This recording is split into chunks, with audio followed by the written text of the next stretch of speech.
Late model guys say that their cars get disturbed in air more than ours, and I have no idea if that's true or not, but I know we cannot enter the corner behind a guy and your car feel good.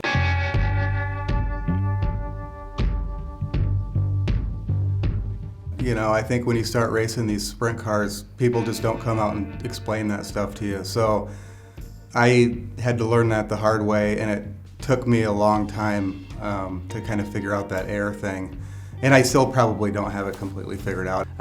Air, you would never think that it makes that big of a difference when you're a young kid just kind of starting out in sprint car racing, but you soon find out the first time you kind of enter behind somebody, and you feel the difference in the way that your car reacts. A lot of cars are good when they're out by themselves. It's how they handle when you're in traffic, and why it's so important for certain racetracks, or for a fan's point of view, or for the racing wise, to get into traffic, to make drivers make certain decisions. Some of these bigger tracks, Knoxville, Dora, you got to keep your car in clean air and keep that air on it to keep it planted, and also be able to use that to your advantage when you pass, and try and take their air away from them. And it's huge. I think if you watch Donnie, obviously at Knoxville, he's the absolute best at keeping air on his car, and maybe sometimes not worrying about where his car is on track, but if it has air on it, he's all right. A new fan to the sport looks at a sprint car and thinks they're goofy looking. And they can look at it and they call the wing a foil, and that's fine, but then they look at it and think that the belly of the wing is what does all the work. And it's really not. It's those sideboards, that left sideboard, when you open that up to the air at speed, that pulls you around the corner, and then the right one, same time, it tries to squeeze the right side of the car. So it's almost like a scissor. And as a driver, you learn how to manipulate that. You learn how to manipulate when the board opens, whether you need to go out and open it up, or you learn as a driver what the aero does. And then you hear all this talk of dirty air. Kind of feels like someone's trying to rip the steering wheel out of your hand a little bit, or someone disconnects the steering wheel, because you can crank the car as hard as you want to the left, and if you're caught up behind someone, the thing's not going to turn. It's kind of like running up behind a semi-truck down the highway, so the closer you get, the more your car shakes around and kind of starts bouncing all over the place, so it's kind of the same feel. But it's like a big gust of wind comes and lifts almost your left side tires off the ground. You get the feeling where before the car will wing down to get in the corner nice, well now you go in there and the car stays level but almost has the sensation of the left rear picking up.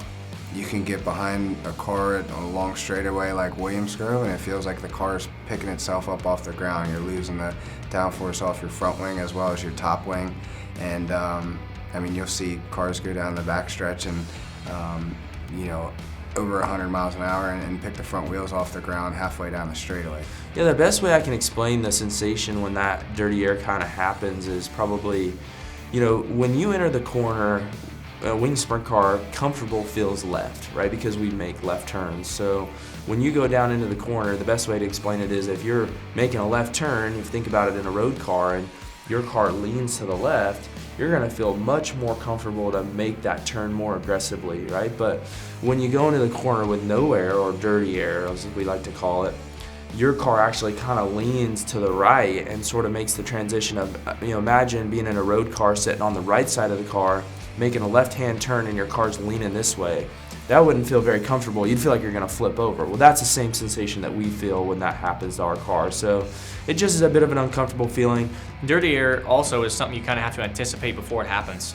Not put yourself in a bad position where you end up crashing or hitting the wall or hitting another car for that matter. So it's something it's kind of like a sixth sense. You know where not to put your car, I guess you could say. And nowadays all of our cars are so similar.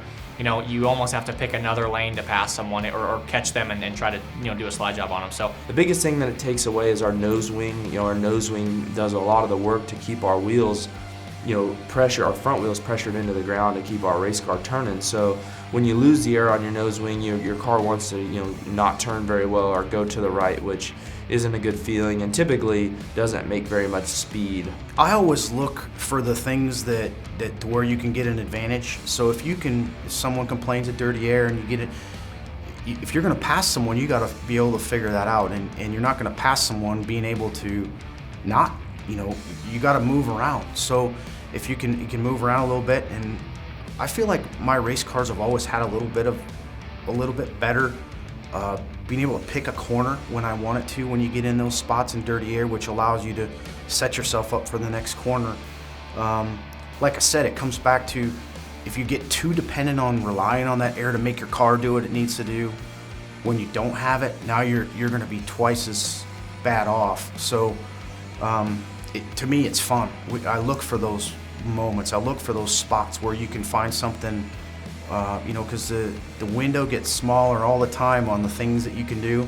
Everybody's equipment is top notch.